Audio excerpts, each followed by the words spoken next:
Hi friends, welcome to SH சமையல் and black. எல்லோரும் நல்லா இருக்க வேணும்னு கடவுளை வேண்டிக் கொண்டு வாங்க வீடியோக்குள்ளே போகலாம். நான் இன்றைக்கு உங்களுக்கு ரெஸ்டாரண்ட் ஸ்டைலில் ஸ்ரீலங்கன் சிக்கன் ஃப்ரைட் ரைஸ் தான் செய்து காட்டப்படுறேன். வாங்க எப்படி செய்வதுன்னு பார்க்கலாம். அதுக்கு முதல் என்னோடய வீடியோ இன்றைக்கு தான் நீங்கள் முதல் தடவை பார்க்குறீங்கன்னு சொன்னால் மறக்காமல் என்னோடய சேனலை சப்ஸ்கிரைப் பண்ணி லைக் பண்ணி கமெண்ட் பண்ணி ஷேர் பண்ணுங்கள். அது எனக்கு நிறையவே சப்போர்ட்டாக இருக்கும். இப்போ வாங்க எப்படி செய்யலாம்னு பார்க்கலாம். 900 கிராம் சிக்கனை பெரிய பெரிய துண்டாக கட் பண்ணி உப்பு மஞ்சள் எல்லாம் போட்டு கழுவி எடுத்துருக்கிறேன். 1.5 டேபிள் ஸ்பூன் தனி மிளகாத்தூள் ஆட் பண்ணுறேன். உங்களோட உரைப்புக்கு ஏற்ற மாதிரி நீங்கள் ஆட் பண்ணிக்கொள்ளுங்க. தேவையான அளவுக்கு உப்பு தூள் ஆட் பண்ணுறேன். ஒரு பாதி தேசிக்காய் புளியை ஆட் பண்ணி இதை நல்லா மிக்ஸ் பண்ணி எடுப்பேன். ஊற வைக்கணுமெண்டு இல்லை சிக்கனை நாங்கள் மிளகாத்தூள் உப்பு தேசிக்காய் ஆட் பண்ணி பிரட்டி நகையோடையே பொரிக்கலாம். அடுத்ததாக அடுப்பில் ஒரு பாத்திரத்தை வச்சு பாத்திரம் சூடாயினதுக்கு பிறகு தேவையான அளவு ஆயில் ஆட் பண்ணியிருக்கிறேன். ஆயில் சூடாயினதுக்கு பிறகு இப்போ நாங்கள் சிக்கன் துண்டுகளை ஆட் பண்ணுவோம். சிக்கன் ஒரு சைட் பொரிஞ்சது பிறகு மற்ற பக்கம் மாற்றி பொரிய விட்டுருக்குறேன். இப்போ சிக்கன் 2 சைட்டும் பொரிஞ்சிட்டு இதை ஒரு பாத்திரத்தில் மாற்றி எடுத்துட்டு இது போலவே மீதம் இருக்கிற சிக்கனையும் பொரிச்செடுப்போம்.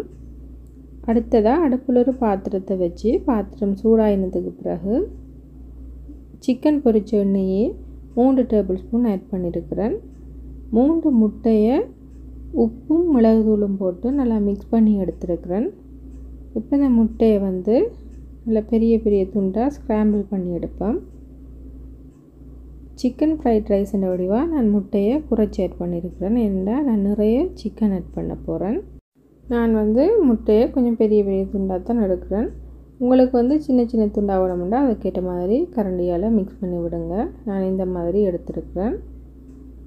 இதை ஒரு பாத்திரத்தில் வலிச்சு எடுத்துட்டு அதே பாத்திரத்தில் 5-6 டேபிள் ஸ்பூன் சிக்கன் பொரிச்ச ஆயிலே ஆட் பண்ணியிருக்கிறேன். பீன்ஸை இப்படி நீளமாக கட் பண்ணி எடுத்துருக்கிறேன்.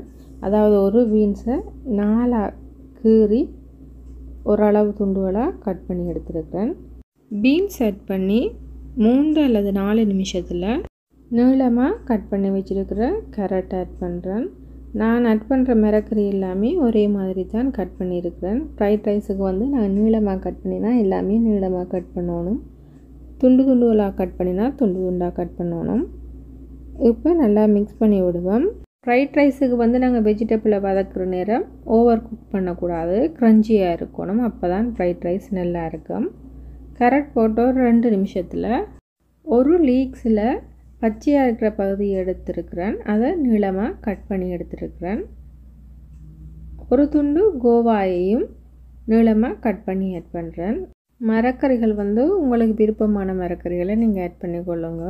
அதே மாதிரி கூடுதல் ஆட் பண்ணுறதாலும் கூட ஆட் பண்ணலாம், குறை ஆட் பண்ணுறதாலும் குறை ஆட் பண்ணலாம். அதெல்லாம் உங்களோட விருப்பம்தான். லீக்ஸும் கோவாயும் ஆட் பண்ணி 1 நிமிஷம் மிக்ஸ் பண்ணினா போதும். அதுக்கு மேலே குக் பண்ணக்கூடாது. லீக்ஸும் கோவாயும் பச்சையாகவே இருக்கணும். அப்போ தான் நல்லா இருக்கும். மரக்கறிக்கு தேவையான அளவுக்கு உப்பு தூள் ஆட் பண்ணி இப்போ நல்லா மிக்ஸ் பண்ணி விடுவோம்.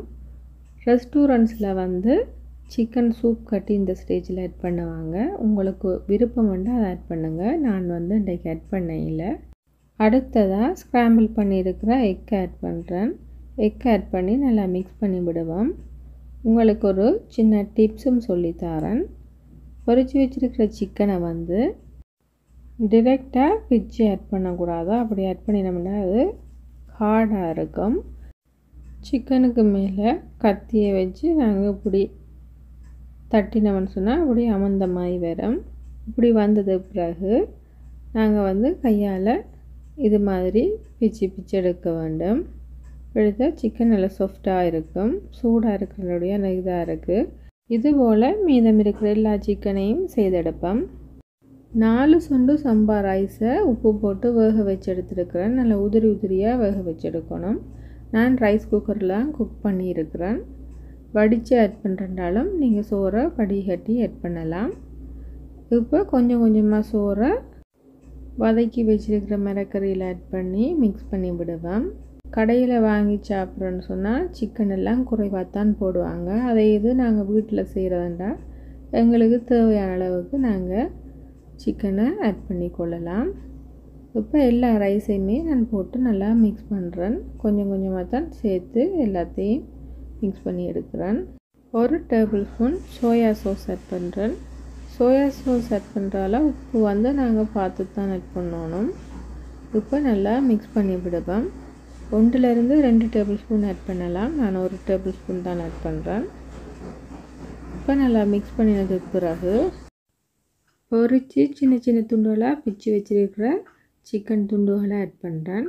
சிக்கன் துண்டுகளை ஆட் பண்ணிவிட்டு இப்போ நல்லா ஒருக்கா மிக்ஸ் பண்ணி விடுவேன். கொஞ்சமாக ஸ்ப்ரிங் ஆனியனை கட் பண்ணி எடுத்துருக்கிறேன். அதையும் இதில் ஆட் பண்ணிவிட்டு ஒரு துண்டு தேசிக்காய் புளி எடுத்துருக்கிறேன். அதையும் இதில் ஆட் பண்ணி நல்லா மிக்ஸ் பண்ணி விடுவேன். உரைப்பு சாப்பிடாத குழந்தைகள் இருந்தால் இந்த ஸ்டேஜில் நீங்கள் சோறு எடுக்கலாம். 3/4 tablespoon chilli flakes add பண்ணுறேன். சில்லி ஃப்ளேக்ஸ் வந்து எப்படி செய்கிறேன்னு பார்க்கணும்னு சொன்னால் டிஸ்கிரிப்ஷனில் லிங்க் கொடுக்குறேன், விருப்பமண்டா போய் பாருங்கள். 1/2 டேபிள் ஸ்பூன் மிளகுத்தூள் ஆட் பண்ணுறேன். உங்களோட உரைப்புக்கு ஏற்ற மாதிரி நீங்கள் இதில் கூட்டியோ குறைச்சி கொள்ளலாம். இப்போ இதை நல்லா மிக்ஸ் பண்ணி விடுவோம். டேஸ்டியான சிக்கன் ஃப்ரைட் ரைஸ் வந்து ரெடி. இதுபோல் நீங்களும் செய்து பார்த்து எப்படி இருந்ததுன்ற கமெண்ட்ஸில் சொல்லுங்கள். இதோட அளவுகளை டிஸ்கிரிப்ஷனில் கொடுக்குறேன். நான் செய்த அளவில் வந்து 6லேருந்து 7 பெரியாக்கள் சாப்பிடக்கூடியதாக இருக்கும்.